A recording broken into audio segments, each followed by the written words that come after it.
couple days ago, I had this realization that every single time that I've been outstandingly successful was when I was too stupid to know that I shouldn't be successful. Have you ever started playing a game and the first 3 games of it that you play, you're just a god, you're unstoppable, and you start thinking I'm gonna be the next great player of this game. I'm gonna be the Faker of Valorant, or I'm gonna be the Tfue of Fortnite. And then you want to get better, so you start looking up things about the game, and your sharp upward trajectory of skill takes a huge dive and it just collapses. Well, I don't think that that's a coincidence. I think that actually the problem that you're having is that you are thinking too much about the possible pitfalls of whatever activity that you're undergoing.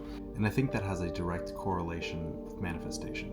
I'm not really a manifestation guru, but I do believe in it to an extent. And I'm going to explain to you over the next 15 minutes how this applies to manifestation and how literally knowing less about something can help you be far more successful. We've all heard about beginner's luck, right? It's right when you start something, you start succeeding even though you really shouldn't. I mean, this happens in card games and sports and video games. It happens with languages and things as complicated as stock trading. In fact, everyone talks about in the stock market how your first few trades are always winners. Why?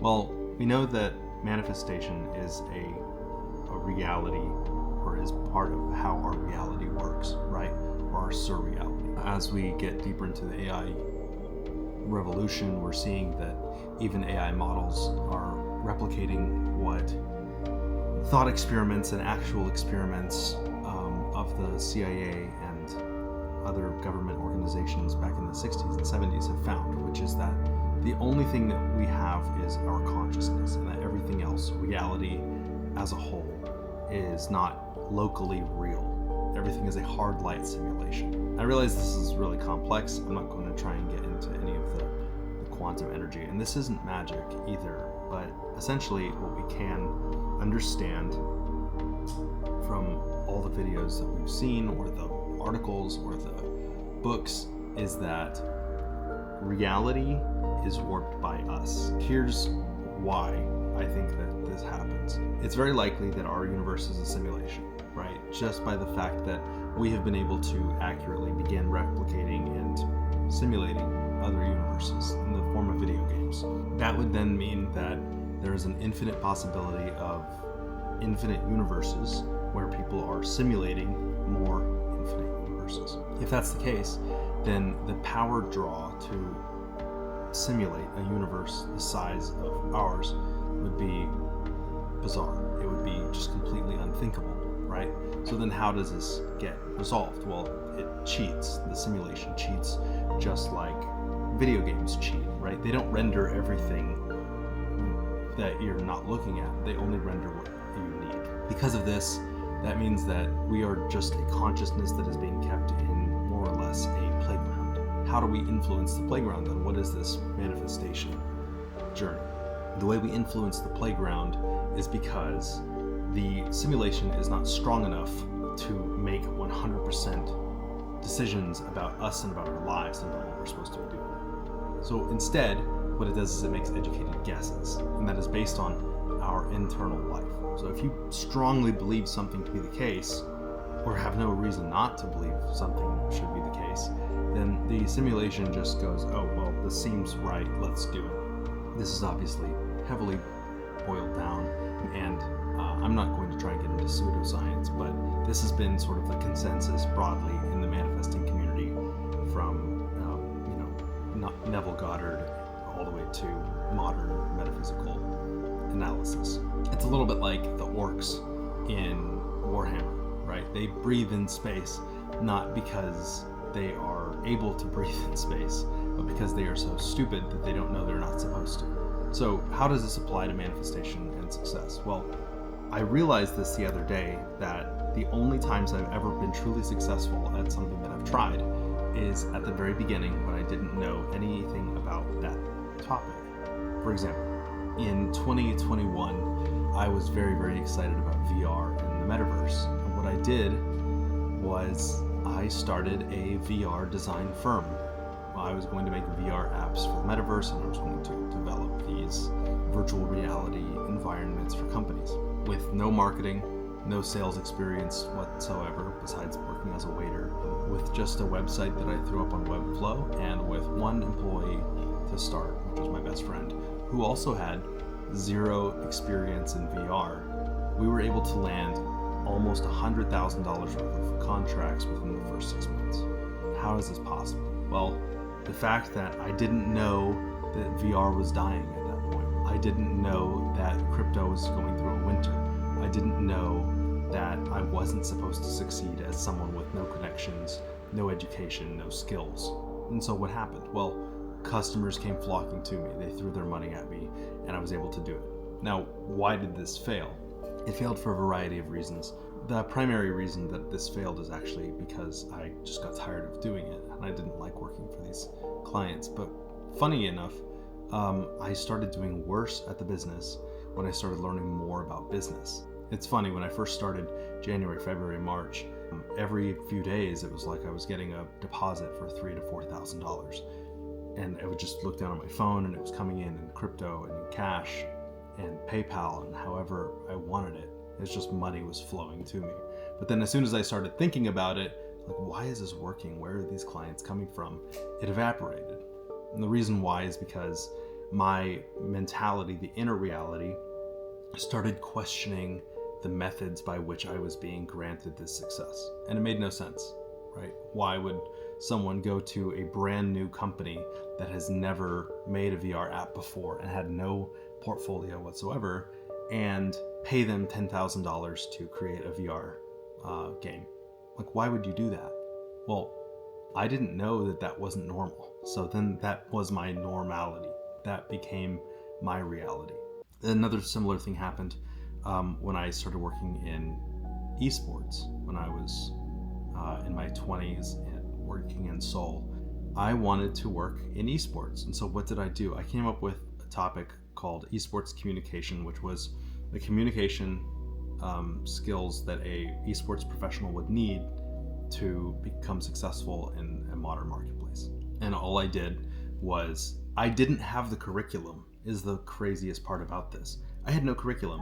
I had a 10-slide pitch deck on my iPad, and I didn't even really have a fleshed out idea of what it would be, what I would be teaching.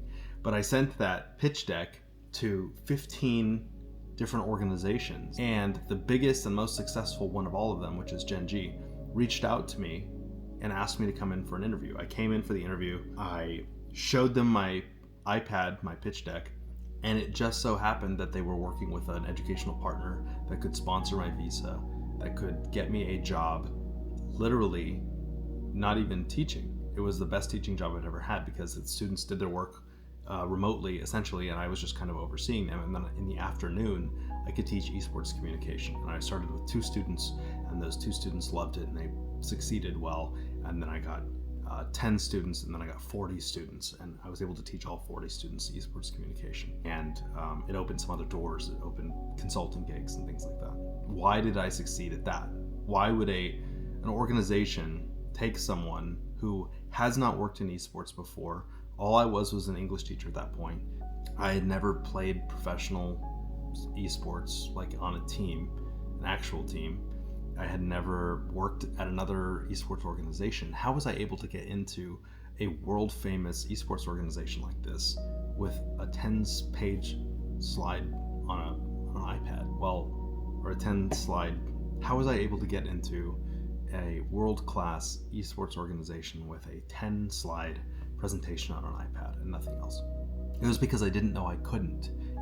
I didn't understand how esports worked. And then what happened? Well, a few years later, they came to me and they asked me if I wanted to work for Genji HQ in Santa Monica. And what did I do? Well, I researched proper interviewing techniques, and I researched more about the company and the CEO, and I did background searches on everyone who's going to be interviewing me, which was the CFO, the CTO, the CEO, like the entire C-suite was going to interview me, because I was going to be a VP over the American market. And what happened? Well, I didn't get the job. Why? Because I knew in my head that I probably shouldn't how does this relate to manifestation? I mean, the same thing happens with stock trading as well. When I first got into options, I was just bolstered by the love of Wall Street Bets. I thought Wall Street Bets was funny. I wanted to get into it. This was back in 2019, 2020. I got into Wall Street Bets, started just throwing options at things. I thought that iron condors were cool. I thought, hey, this market, stays within this range 80% of the time. If I can just put, 25 delta wings of iron condors on either side of SPY or SPX, because it's cash settled every few days, then I could just, every day I do this on dailies, and every day I'm making $200 to $300, and I could just retire. And what happened? For 3 weeks, I didn't have a single losing day. It was just bam, bam, bam, bam, bam. I had around $900 to start. I went from $900 all the way up to about $12,000. I was just, because it was just hitting every single day, and I just kept rolling 50% of my option wins back into the options, and it was compounding very quickly. And what went wrong? Well, you could say tail risk hit me, right? But also, there were days that I didn't trade because I felt like it was just not going to work, and I didn't. And those days it wouldn't have worked, right? I was running entirely by intuition. But the days that it did work, it was working fine. And what happened was I started looking into, why isn't everyone else doing this? And the more I looked into it, the more I realized everyone else isn't doing it because it doesn't work. And then what happened? It stopped working for me permanently. I busted out. I lost almost my entire original investment.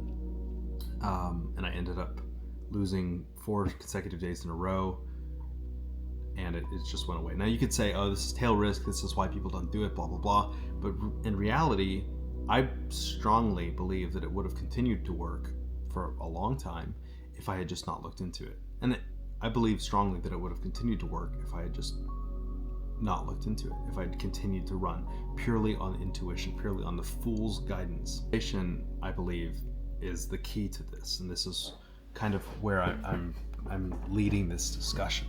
The fascinating thing to me is that I have found that the stupidest possible people get very, very wealthy. There's this bell curve where you're incredibly stupid and you succeed because you don't know you should, or you're incredibly intelligent and you succeed because there's no possible way you can fail. And I think that the two extremes here are where people become wealthy or wildly successful. And in the middle is everyone else who has average intelligence, and they're just saying like, okay, I want to be successful. Here's what I'm going to do. You copy a rich person's method of getting to be successful. And then what happens? You start to research what are the possible pitfalls. You're not smart enough, you're not good enough, you're not extreme enough to actually succeed with a rich person, a very smart person's tactics. So then you basically run into every pitfall because you are manifesting them for yourself.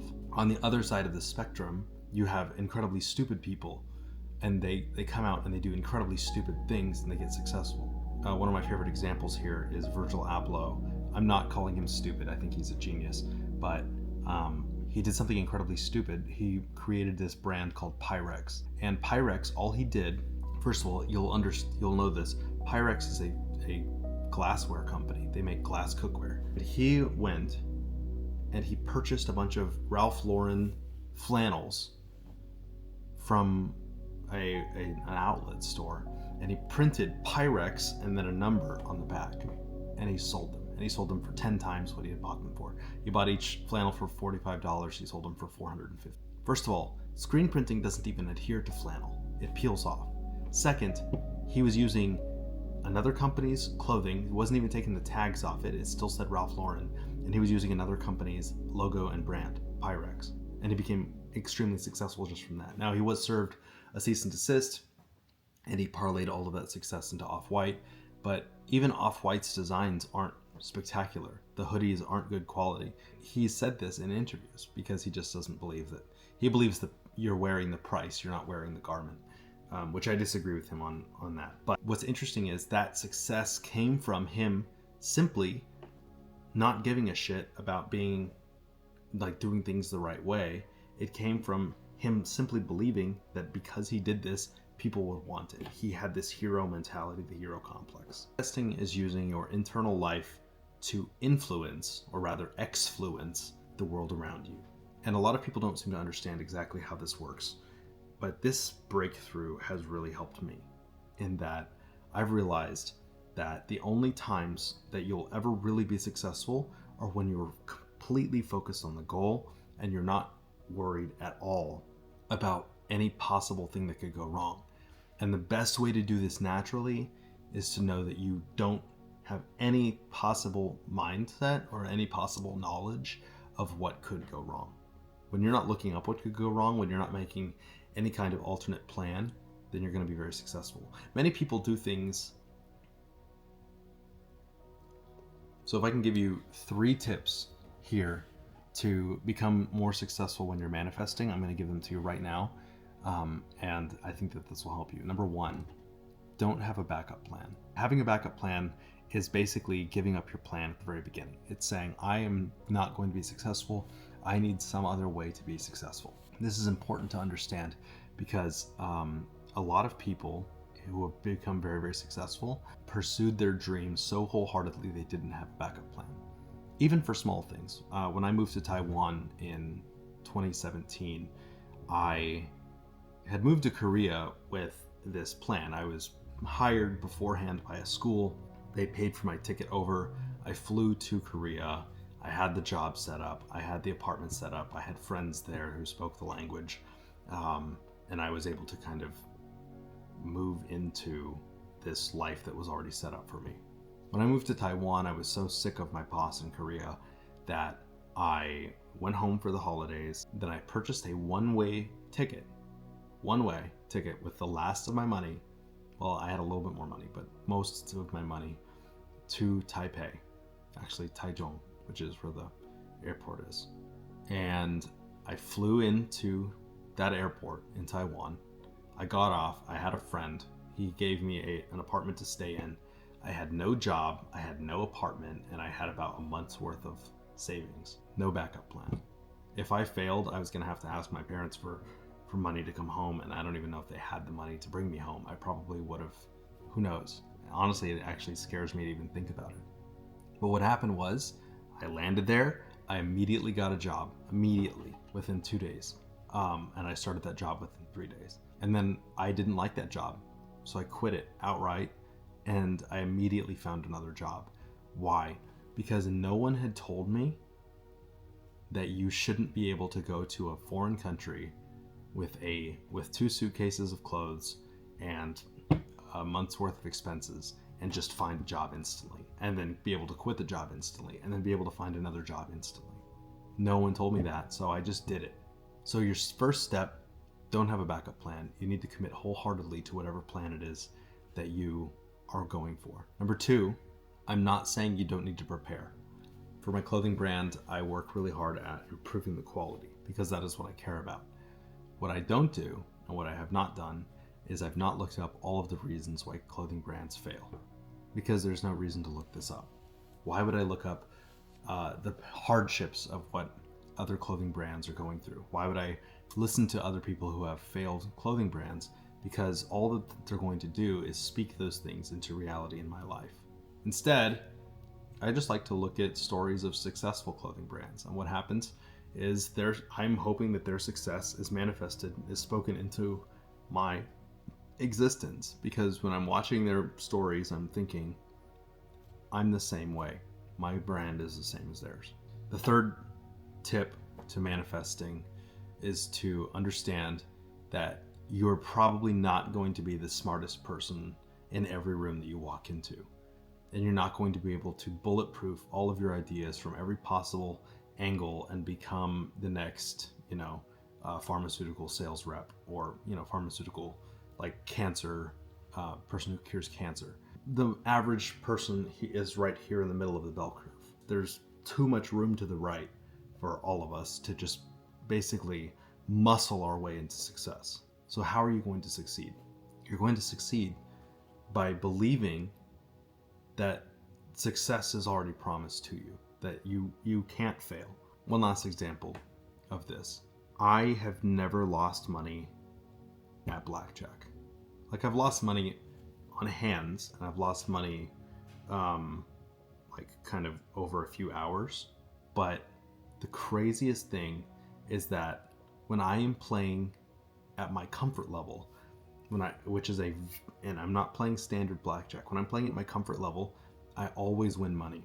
I was just playing, I went on a cruise in December, and I went on Virgin Voyages, and I played $10 a hand blackjack at the casino, and I started with $100, and I left the cruise with $600. So I did 6x my money.